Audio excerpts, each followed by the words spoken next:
looking at the race, Brown tried hard, but if you look at both them competitors' head, you'll notice that Sim is a much bigger boy than Brown, and he ran well. For a short man, he ran well.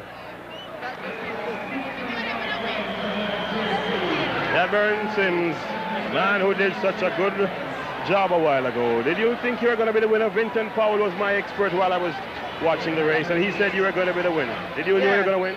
Because before the race, I sat down to myself and told myself that they don't have more speed than I am, and them don't have the strength that I have. And what Mr. Freer would say, I have the mold that Juan Torino and Cruz have, and he believed in me that I will do it. And I said thanks to my coach, Mr. Olivier, to motivate me, and his wife, Mrs. Olivier. You're out of breath, Yalburn. Congratulations again for an excellent performance. That was a good run. Okay, take care now. Yalburn Sims, champion. And let us give you the point standings in case you couldn't hear them so well a while ago. Point standings in 18th position, Cornwall St. Mary's High with 1 point. In 16th position, York Castle Excelsior with 3 points. In 15th position, Glenmuir with 4 points. In 14th position, Homewood with 5 points. 13th position, Dunnule with 6 points.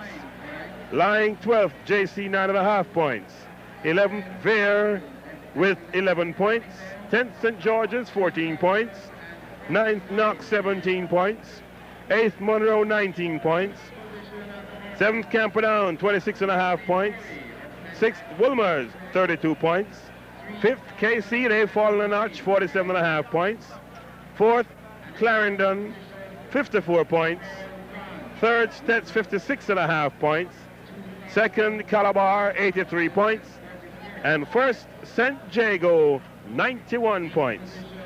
Here we are at the National Stadium. If it seems a little quiet to you this afternoon, perhaps it's because Calabar are in a state of shock. Because the Calabar drums aren't beating, the Calabar supporters aren't cheering. For some reason, they're all hushed now because St. Jago are in front and Calabar is in a state of semi-shock. They haven't really recovered, and they've watched St. Jago getting points and getting more points. Calabar has been getting points too, don't get me wrong, but the Calabar supporters seem to be in a little bit of a shock. Now it's the 800 meters Class 1 final. Vinton's got his watch ready because we've been promised a record here today by the man in lane 4. Slim, but can he ever move? That's Kenroy Levy of Stets. Man has done 1 minute 48.8 earlier on in the heats, and he looks like a well-oiled machine, believe me. The record of this event, 13.9, held by Beecher of Kingston College, 1972, Dyer JC, 1985. And the lineup for the 100 meters Class 3 final: in lane 1, red number 2, Rowan Smith of Clarendon. Lane 2, number 4, Curtis Whittle of KC. Lane 3, number 3, Dane Edwards of St. Jago. Second in the 100 I saw, and he won the 400. He's going to try his hand or whatever at the hurdles now. Didn't look like much of a hurdler, but a strong runner and a strong finisher. Lane 4, number 1, Forbes of Calabar. Lane 5, number 6, Biles of Camperdown. Lane 6, number 2, Ansel of Clarendon.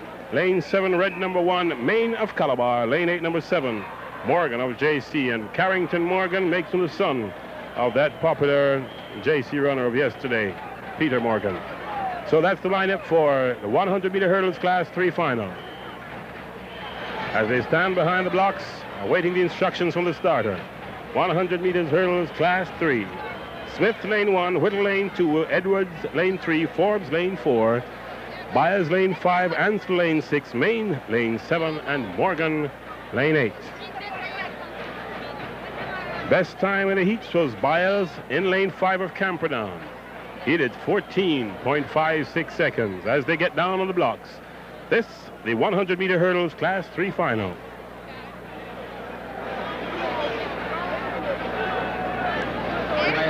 Start, please.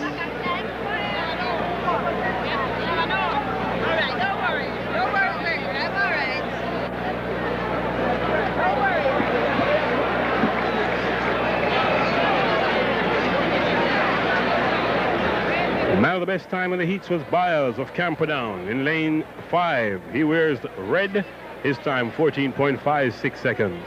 Edwards of St. Jago, champion if ever there was one. He won the quarter mile convincingly. Didn't do as well. In other words, I don't think he won the 100 from where we saw it. But anyway, he's in lane 3. A very powerful athlete. Not a great hurdler, but a very strong sprinter he is. Off lane 3. Good start from Edwards. In the middle of the track, Calabar, Forbes. Calabar, Forbes, battling with Byers of Camperdown. Forbes and Byers, neck and neck. It's very close. And on the outside of them, it's Main of Calabar too. But it's Calabar. It's Forbes of Calabar just nosing out Byers of Camperdown for the 100 meters hurdle gold. A definite victory for Calabar there. 0.6 to win his heat. Lane 5, the man who should win, all things being equal, all things being normal, Stephen Golding of Calabar, number 1, lane 5. Lane 6, number 2, Ricketts of Clarendon, man who could be right up there with them at the end too. He did 14.31 in his heat. Lane 7 is number 4, Mitchell of KC. Lane 8 is number 1, Christopher Smith of Calabar. This is the 110 meter hurdles, class 1. The record for this doesn't seem to be in any trouble at all today. Record held by Gray, Kenneth Gray of Kingston College, and Carl Smith of Calabar. This was done in 1979.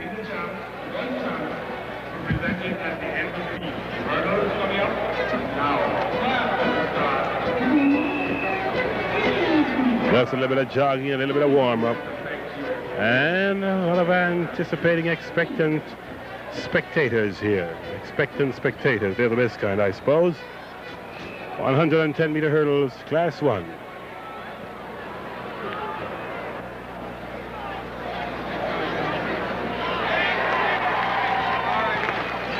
And a good start by Smith of KC. Golding of Calabar coming through now. Golding of Calabar, he's doing all right. It's Golding of Calabar, but getting a lot of pressure from Ricketts of Clarendon. Ricketts of Clarendon is going to win this one. Ricketts of Clarendon from KC. Ricketts of Clarendon. Second was Smith of KC. And third was Golding of Calabar. So this will be very disappointing for Calabar supporters, because definitely the winner was Ricketts of Clarendon. Sure enough, Smith of KC was second, and Golding was struggling at third. I didn't give up hopes. I still had in mind to beat him. But the race was slipping away from you. You won it in the last 60 meters. Well, what I did is that met my teammate, Mark Jones, go before, and I just stayed behind because that gap that Levy had between both of us, I know that I could take control of it when I come on the 100 stretch. Yeah, man, a good kick. Yeah. I had a good kick, and I know that I could have passed him if I just stay right there. And you certainly did, because what kind of time do you think it was? Unofficially, we got as a record. What do you think? Well, I think that's about 1:49, because earlier in my heats, I did 1:50.1, and this is really hotter than the heats because it was only Levy and myself was in that heats. Unofficially, we have it at 1:48, 6 or 6 something, you know, which means with a lot of running. Good running. Well, yes. I'm not surprised being 1:48. Cheers are ready for Calabar. Calabar is certainly making the first impression here. But look at the man on the second leg for St. Jago, because I think this is Stewart on the backstretch. And here comes Stewart flashing it for St. Jago across the backstretch. But Calabar holding on very strongly. Calabar running well, but St. Jago really doing all you could expect on the backstretch. St. Jago with a changeover. Good changeover. And they're certainly moving so fast around the bend we can't even say who's who. St. Jago is in there all right. Calabar is in there all right. And it's St. Jago. Calabar coming on strong. Calabar coming through. Satan coming through for Calabar. But can he make it? And he does not! Just a little bit too late. It's St. Jago. St. Jago the winner.